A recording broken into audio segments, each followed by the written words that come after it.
Así sucede con Felipe González. Yo soy Felipe González, aquí están las noticias. Diputados de Morena, el PT y el Partido Verde presentaron la iniciativa de una nueva ley orgánica de la Administración Pública del Estado de México, que establece una nueva estructura, nuevas denominaciones, nuevas funciones para las dependencias del Poder Ejecutivo para la próxima administración. Se prevé la existencia de 16 secretarías. La iniciativa no pone en riesgo los derechos laborales del personal en los niveles y mandos medios y tampoco en el caso del personal operativo.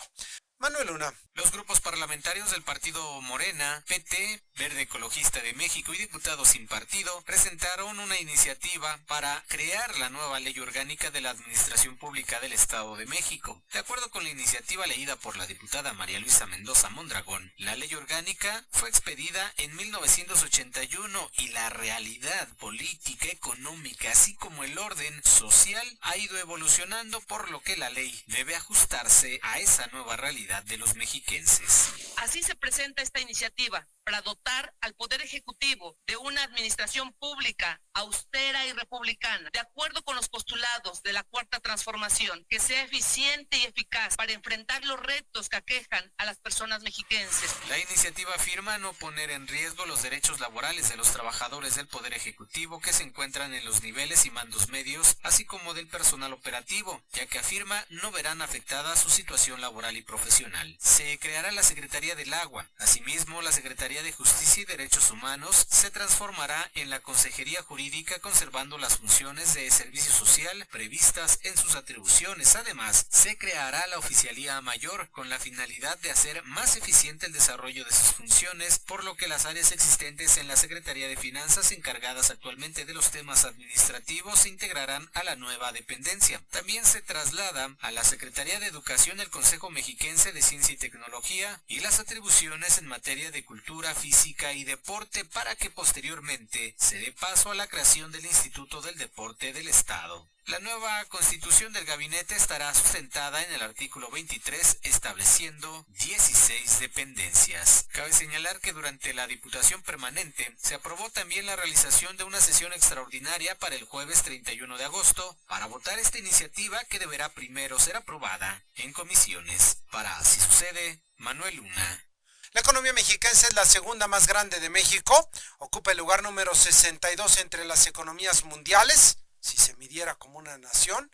A nivel nacional representa 9.2% del Producto Interno Bruto, el 12% de las unidades económicas, el 8% de los empleos, y en el transcurso de los últimos 6 años se han abierto 85,000 nuevas pequeñas, medianas y grandes empresas, así lo dio a conocer el gobernador del Estado de México, Alfredo del Mazo. Ale Góngora. En los últimos 6 años, el Estado de México reafirmó su posición estratégica para la economía nacional, esto al ser un motor de desarrollo en el centro del país, resultado de impulsar acciones en materia de mejora regulatoria y su infraestructura vial, lo que a su vez se refleja en la generación de empleos. Así lo enfatizó el gobernador del Estado de México, Alfredo del Mazo Maza.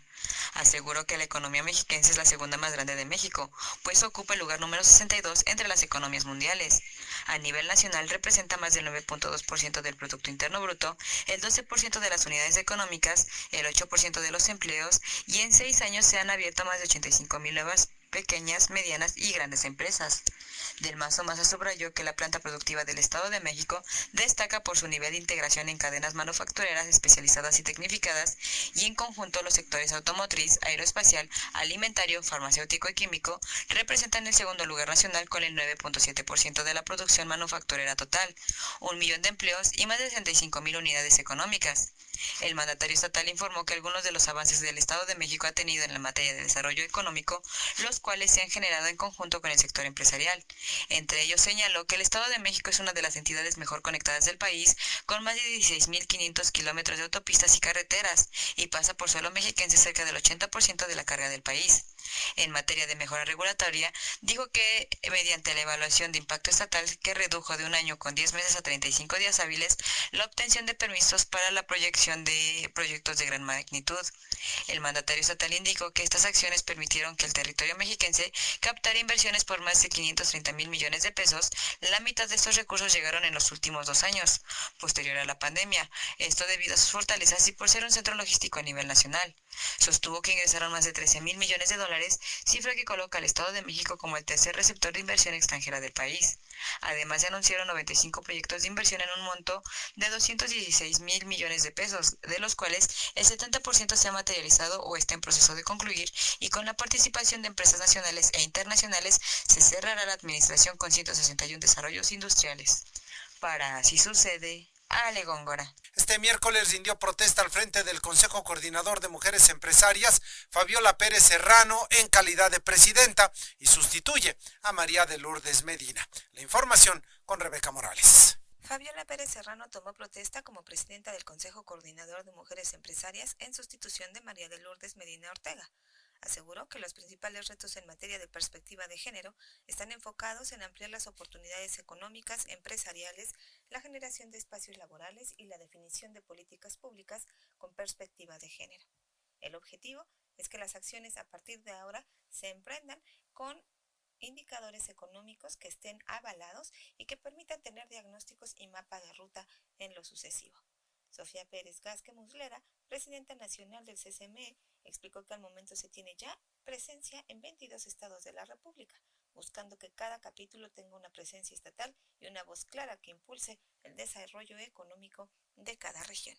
Escuchemos. El Consejo Coordinador de Mujeres Empresarias no solamente es un canal, estamos al servicio de cada una de las personas que colabora con nosotros, desde los presidentes de organismos, las presidentas de asociaciones sectoriales, los grupos de la sociedad civil organizada y sobre todo al servicio de las mujeres mexicanas. Señaló que es indispensable el que se generen políticas públicas con visión de género, y es que al momento las mujeres representan el 52% de la población y el 36% de las pequeñas unidades económicas son lideradas por una mujer, por lo que la productividad y el desarrollo del país depende en buena medida de las mujeres. Rebeca Morales, Así Sucede. El robo de contraseñas en las redes sociales creció en un 300% entre enero y junio de este año. Así lo dio a conocer Asunción Álvarez Alvarado, coordinadora de la Policía Cibernética del Estado de México. La información con Sonia Vilchis. El robo de contraseñas en las redes sociales creció en un 300% de enero a junio de este año, así lo informó Asunción Álvarez Alvarado, coordinadora de la Policía Cibernética en el Estado de México. Explicó que de enero a junio en la entidad mexiquense se recibieron 1,150 incidentes, mientras que en la misma fecha, pero del año 2022, se recibieron apenas 358 de este tipo. Agregó que la red social donde se dan la mayor cantidad de robos es en Facebook y en el correo electrónico de Hotmail. Explicó que la forma de operar de los delincuentes consiste en engañar a su víctima a fin de que abra una liga y con ello puede robar sus contraseñas. Escuchemos. Como fue junio, julio y agosto, es lo que vamos, lo que llevamos de agosto, y con respecto, por ejemplo, el año pasado fueron solo 358 en ese mismo periodo. Digamos que es un incidente que se había como mantenido dentro de la parte de lo normal, hasta últimamente que hemos visto que tenemos bastantes incidentes.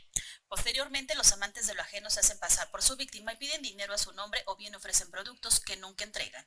Así Sucede, Sonia Vilchis. 107 asesores inmobiliarios en el Estado de México han recibido la certificación para la prestación de este servicio, el de asesoría inmobiliaria, y están en proceso de registro como prestadores de este servicio a nivel estatal.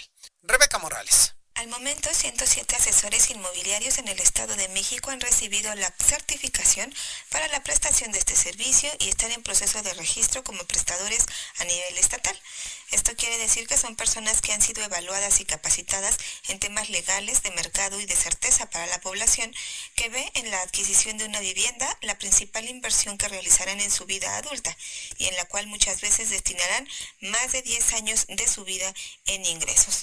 Ignacio Lacunza, presidente nacional de la Asociación de Profesionistas Inmobiliarios, señaló que es necesario impulsar un esquema de legalidad y de generación de infraestructura de calidad. Solo en lo que va del año, el sector ha registrado un crecimiento por encima del 10%, y esto tiene que ver con el movimiento que se ha tenido en las operaciones, pero también en la necesidad que tienen las personas de hacer este tipo de transacciones en legalidad y con la mayor transparencia. Escuchemos. Solamente en la Ciudad de México y Estado de México, durante el primer trimestre trimestre 2023, el segmento inmobiliario tuvo un aumento de 10.3%, mientras 8 de cada 10 personas que se dedican al corretaje inmobiliario dejan de serlo en los primeros 12 meses. Durante la realización del Magno Foro Inmobiliario AMPI, se plantearon los retos para mejorar las habilidades y competencias de quienes prestan el servicio, el cumplimiento de las regulaciones y las leyes, así como el desarrollo profesional y mejora en la reputación de este sector. Rebeca Morales, Así Sucede. En México, 8 de cada 10 personas fallecen sin haber dejado un testamento o bien una voluntad clara respecto de lo que sucederá con sus bienes y su patrimonio cuando ya no estén. Durante lo que resta de agosto y en septiembre, los notarios ofrecen descuentos en la elaboración del testamento. Rebeca Morales. En México, 8 de cada 10 personas fallecen sin haber dejado un testamento o la voluntad clara de lo que sucederá con sus bienes y patrimonio cuando ya no estén. El mes de septiembre ha sido determinado desde hace 20 años como el mes del testamento. Sin embargo, esta condición se amplía a nivel nacional también al mes de agosto, con el objetivo de promover la cultura de la prevención y la legalidad y evitar que las personas dejen problemas legales a sus familias. Rosa María Montiel Bastida, notaria pública 86 en el Estado de México, señaló que esta se establece como una oportunidad de poder establecer o modificar la voluntad de una persona sobre sus bienes, inmuebles, derechos e incluso obligaciones que no concluyen con la muerte. Y es que a lo largo de estos 2 meses se tendrán precios preferenciales, por lo que hizo un llamado a no tener supersticiones al respecto y de esta manera dejar la voluntad anticipada y certeza para los familiares. Escuchemos. Cuando escuchamos o leemos la palabra testamento, se nos vienen a la mente opiniones y generalmente ideas erróneas. Pensamos que es solamente para aquellos enfermos terminales, que la verdad es que se deberían de estar preocupando porque seguramente ya le queda muy corto el tiempo de vida. Señaló que el trámite de testamento se puede hacer en cualquiera de las 210 notarías que hay en el Estado de México con precio preferencial durante estos meses, de 4.500 a 2.400 pesos para cualquier persona que realice el proceso, un costo de 1.200 pesos para adultos mayores, lo que significa un 75% de descuento. Con esto además se evita que una familia deba realizar juicios sucesorios o enfrente problemas en lo sucesivo. Rebeca Morales, Así Sucede. En el Estado de México y a nivel nacional somos autosuficientes en materia de maíz, así lo asegura Everardo Lovera, presidente de la Federación de Productores de Maíz del Estado de México. Dijo que el maíz transgénico nunca tendrá punto de comparación con el maíz nativo, ya que con los transgénicos se hace uso del glifosato, un componente dañino para la salud. Sonia Vilchis. En el Estado de México y a nivel nacional somos autosuficientes para generar nuestro propio maíz, así lo informó Everardo Lovera, dirigente agrario en la entidad mexiquense. Mencionó que el maíz transgénico nunca tendrá punto de comparación con el maíz nativo, ya que con el primero se hace uso de glifosato, el cual es dañino para la salud. Añadió que en México se tienen al menos 40 variedades liberadas al mercado, por lo que dijo en 2 o 5 años podrían lograr la autosuficiencia. Estas declaraciones se dan luego de la publicación del decreto que prohíbe el maíz genéticamente modificado para consumo humano, esto a pesar de que Estados Unidos pretende introducir este tipo de granos al país. Escuchemos. Tenemos todo el soporte para ganar en ese panel, con todo y que los voceros de los industriales mexicanos, entre comillas, porque parecen lo contrario. Estoy hablando de la CANAMI, la Cámara Nacional del Maíz Industrializado. Así sucede, Sonia Vilchis. La producción del maíz nativo está generando impactos económicos negativos y una gradual pérdida de especies originarias de este alimento fundamental para México, según una investigación del Instituto de Ciencias Agropecuarias y Rurales de la Universidad Autónoma del Estado de México. Jesús Palma. La producción del maíz nativo está generando impactos económicos negativos y la gradual pérdida de las especies originarias de este alimento fundamental en la cultura culinaria del país, señala la investigación Análisis de los programas gubernamentales del campo para mejorar la productividad y autosuficiencia alimentaria del maíz en el municipio de Villa Victoria, Estado de México, del Instituto de Ciencias Agropecuarias y Rurales de la Universidad Autónoma del Estado de México, de la especialista en agroindustria rural Gabriela Berenice Vilchis Granados.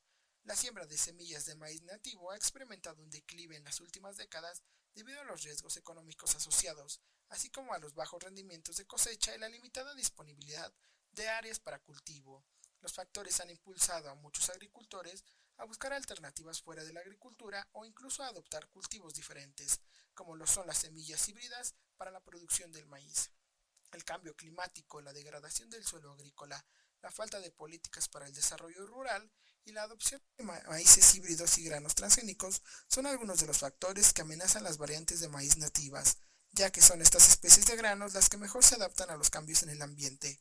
Investigaciones realizadas por el Instituto de Ciencias Agropecuarias y Rurales destacan que las semillas híbridas están impactando negativamente a la diversidad genética del maíz.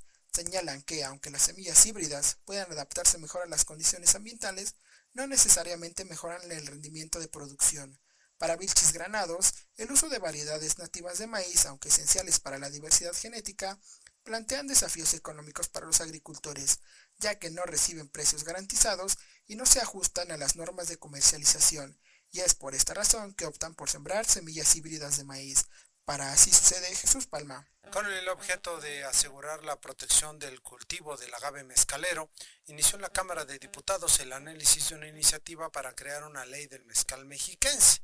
En el Estado de México, Malinalco, Cuilan, Zumpahuacán y Tenancingo producen 70% del mezcal mexiquense, aunque hay que decir que no tiene denominación de origen. Manuel Luna. Con el objetivo de un marco jurídico para proteger la producción y la distribución del mezcal producido en el Estado de México, se inició el análisis en comisiones de la iniciativa presentada por la diputada Carla Aguilar Talavera y que se asegure la protección del cultivo del agave mezcalero, el fomento de su desarrollo sostenible, la preservación, impulso y desarrollo de la cadena productiva del mezcal, ya que los productores por el momento generan etiquetados con la leyenda derivado del mezcal, a pesar de producir mezcal auténtico. La denominación de origen, ¿no?, que se genera el 8 de agosto del 2018, pues obviamente había vinculado a 15 municipios. Sin embargo, bueno, pues como yo lo he mencionado, ¿no?, 4 de ellos, o sea, están dentro de mi distrito y obviamente generan una producción mayor, o sea, del 70%, ¿no? Y es que la originalidad del mezcal para su comercialización se encuentra en disputa por varios estados del país y recientemente Oaxaca interpuso un amparo al respecto. Va a ser una constante, ¿no?, que obviamente a los productores de Oaxaca no les conviene que, bueno, pues los productores del mezcal mexiquense, bueno, pues salgan a la luz y obviamente también tengan el desarrollo y el impulso, y obviamente sabemos que de manera permanente y constante lo van a seguir haciendo. Por eso yo sí hago un llamado a este poder legislativo y a la nueva gobernadora a que, bueno, pues obviamente hagamos un frente común para el beneficio de nuestros productores de mezcal. Resaltó que no debería ser una competencia, pues esa denominación de origen se le ha dado a Durango y a otros estados, y al final no debe ser tampoco un problema. Al contrario, cada uno de los productores y productos oaxaqueños, mexiquenses y demás tienen puntos de venta propios y comercialización, por lo que es fundamental y necesario que se reconozca y se dé certeza a los productores. Para Así Sucede, Manuel Luna. Diputados aprobaron en comisiones una reforma a la Ley de Apicultura del Estado de México que propone establecer espacios polinizadores en espacios públicos, municipales y estatales. La información con Manuel Luna. La Comisión Legislativa de la 61ª Legislatura de la Entidad de Desarrollo Agropecuario y Forestal aprobó que la Secretaría del Campo, dentro de sus atribuciones legales, impulse la creación y atención de los espacios polinizadores, los cuales pueden ser contenedores, jardines, terrenos o áreas que cuenten con flores generadoras de miel nativas, que favorezcan la actividad apícola y a los polinizadores sin que estos se confundan con colmenas, criaderos, enjambres, panales o centros de acopios. Al respecto, la diputada Juana Bonilla, quien propuso la iniciativa, resaltó que no sería un gasto oneroso. Es un asunto que no es muy costoso porque de hecho la Secretaría del Campo ha estado poniendo algunos espacios polinizadores, pero de manera informal, dentro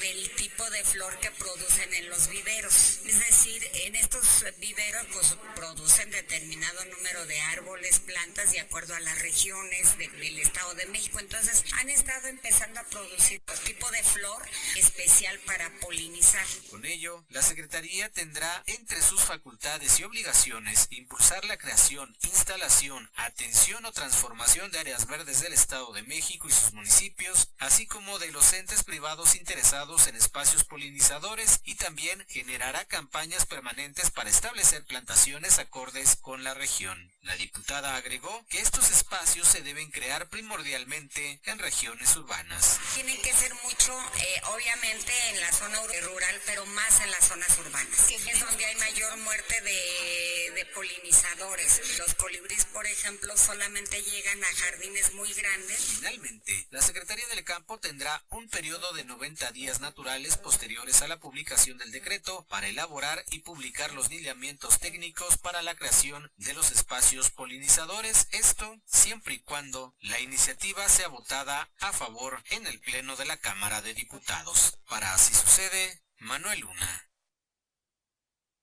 Vamos a tener información deportiva en este programa de noticias. Voy a saludar con mucho gusto esta mañana al señor Luis Manuel Jaramillo. Buenos días, señor Felipe. Buenos días, amigos. Vamos con algo de información deportiva. Bueno, pues ya sabe usted que los partidos pendientes de esta jornada, el equipo de Toluca ante Monterrey, el equipo de Querétaro ante el Atlas y el equipo de los Tigres ante el conjunto de la comarca lagunera, el Santos Laguna, pues definitivamente tienen ya fecha para disputarse. Será el miércoles 30 de este mes cuando se jueguen estos partidos. Mientras tanto, le digo que por supuesto el día de ayer por la noche se jugaron dos encuentros. Vamos a platicar de ellos, pero le puedo adelantar que el equipo de Pachuca derrotó al equipo de Cruz Azul, que no ve una, que solamente lleva un empate y 4 derrotas para un punto en este torneo, cuando efectivamente es la jornada 5, pero creo que ya se quedaron muy atrasados. Y por otra parte, bueno, pues el equipo de Puebla cesó a su técnico Eduardo Arce tras los resultados de este arranque del torneo, y Luis Miguel Noriega y Ricardo Carvajal serán los técnicos interinos para por lo menos el partido de este viernes cuando reciban al equipo de Juárez.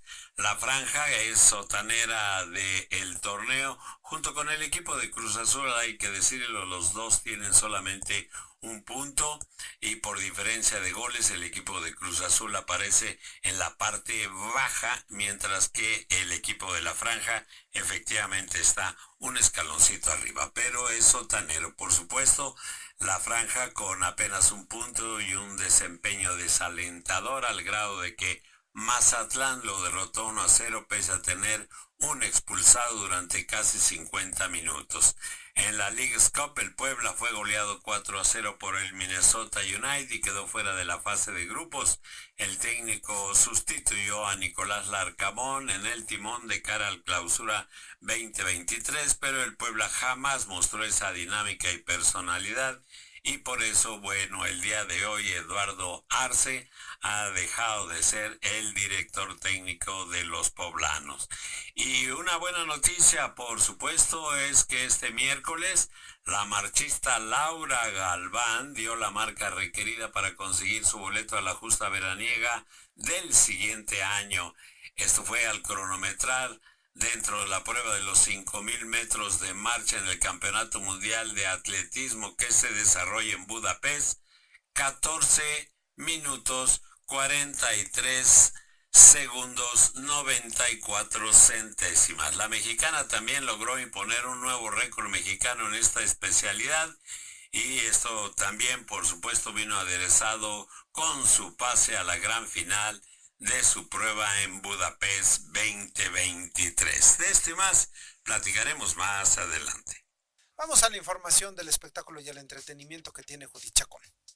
Muy buenos días a todo el auditorio de Así Sucede. En información de espectáculos y entretenimiento, la Orquesta Filarmónica de Toluca, la Arquidiócesis y el Ayuntamiento toluqueños, así como Culturarte, colaboran nuevamente en esta ocasión para presentar la ópera La Flauta Mágica, un espectáculo con música de Mozart. El día de ayer se anunciaron las funciones de La Flauta Mágica, que será la 7ª ópera que presenta la Orquesta Filarmónica de Toluca en los últimos años. Así lo recordó Jorge Fuentes Cepeda, coordinador de Cultura del Ayuntamiento de Toluca, quien aseguró aseguró que con esta presentación inicia la temporada cultural y artística más importante de la capital mexiquense. En conferencia de prensa, el director de la Orquesta Filarmónica de Toluca, Gerardo Urbán y Fernández, resaltó la colaboración del Conservatorio Nacional de Música. Al respecto, David Kenneth Robinson Trápaga, docente del Conservatorio Nacional de Música, recordó que en el año 2016 comenzó la colaboración entre la OFIT y el conservatorio con la presentación de Nabucco. En aquella ocasión fueron varios solistas quienes formaron parte del elenco. Este año, el Conservatorio Nacional de Música vuelve a formar parte de la producción que alista la Orquesta Filarmónica de Toluca. Además del coro del Conservatorio Nacional de Música, la flauta mágica contará con la participación del coro juvenil y el coro infantil del Ayuntamiento de Toluca. Los personajes principales de La Flauta Mágica estarán a cargo de María Naya Salgado como la Reina de la Noche, Jorge Fajardo en el papel de Tamino, Katia Romero Reyes interpretará a Pamina y Papageno será el personaje que dará vida Carlos Daniel Suárez García. El director de la OFIT explicó que la flauta mágica es considerada un ícono de la ópera, sin embargo, pertenece a un subgénero de ella denominado singspiel, cuya característica principal es la fusión entre la actuación y el canto. Además, recalcó que esta fue la última obra de Mozart. Vamos a escuchar lo que en conferencia de prensa dijo al respecto Gerardo Urbán y Fernández, director de la Orquesta Filarmónica de Toluca. Ponen a Toluca en un relieve especial y sobre todo con la visión de nuestro presidente municipal, el doctor Raimundo Martínez Carvajal. Gracias a todos ustedes por asistir y la flauta mágica es desde siempre un ícono de la ópera. Ahora quiero empezar aclarando que realmente sí se habla de una ópera con la flauta mágica, pero no es como tal una flauta mágica. Pertenece a un subgénero de la ópera que se le conoce como el singspiel. El singspiel, voy a analizar un poco, se parece mucho a lo que es la zarzuela española y a lo que derivará en su futuro hasta el musical hollywoodiano, de Broadway, etc. Porque es una mezcla de la actuación y del canto. Mientras en una ópera se canta desde la primera hasta la última nota, en estos subgéneros que les estoy diciendo, ya no es así. Ya se habla. Y la otra característica es que no solo se actúa y se habla, sino que además se hacen en los idiomas de los lugares. La zarzuela obviamente se hace en español y obviamente el singspiel, que es de origen alemán o de esa zona de Europa, se hace en alemán. Eso representó inmediatamente para la Orquesta Filarmónica de Toluca un reto, porque queríamos que esta puesta en escena pudiera ser comprendida por todos ustedes inmediatamente. Nos debatimos en hacerla toda en alemán, luego nos debatimos en hacerla toda en español, y al final dijimos, ¿por qué no hacerla en los dos idiomas? Lo que quiero decir con esto es que creamos, y ahorita hablaré de ello, una idea de que esto pudiera suceder aquí en Toluca, o que pudieran hacer desde Toluca, y por eso la hablaremos en español, y la cantaremos en alemán. La historia de la flauta mágica gira en torno a un príncipe quien al abrir un libro pasa a formar parte de un cuento en el que debe salvar a una princesa de su captor, no sin antes enfrentarse a diversas dificultades. Sin embargo, la trama está llena de simbolismos y de giros importantes en la historia. La flauta mágica tendrá dos funciones, la primera el 30 de septiembre a las 19 horas y la segunda el 1 de octubre a las 5 de la tarde, ambas en el Teatro Morelos. Los boletos están disponibles en la página de Culturarte y las taquillas del mismo teatro. Los costos van de los 150 a los 600 pesos. Yo soy Judith Chacón. Sobre el tema del abuso infantil, el abuso en contra de los infantes, escuchemos hoy la opinión de Patricia Maldonado. Muy buenos días. Un tema del que poco se habla a nivel familiar es del abuso infantil, y es que nos asusta la idea de que el abusador sea algún miembro de nuestra familia, un ser querido, el vecino o el cuidador, como ocurre según las estadísticas. El abuso infantil comienza cuando una persona obliga a otra a tener contacto sexual a través de caricias, besos o tocamientos, a ver y escuchar pornografía, exhibir los genitales o manifestar cualquier comportamiento de tipo sexual. Quienes llevan a cabo esta práctica recurren al poder, autoridad y fuerza, tanto como al engaño y la mentira. Abusan de la confianza que se les tiene y utilizan premios, castigos o amenazas para generar miedo, aunque también suelen emplear la violencia física. Los abusadores se distinguen porque tratan de relacionarse con la familia, de caerles bien y ser sociables. Cuidan a los pequeños, los llevan a pasear, establecen una amistad o ganan confianza.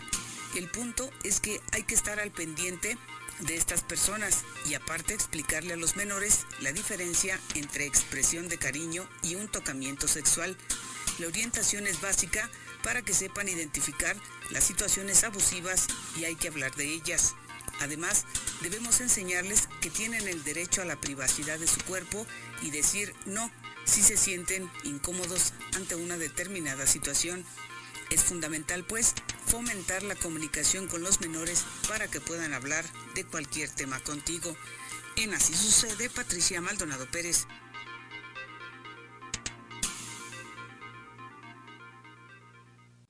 Así sucede con Felipe González.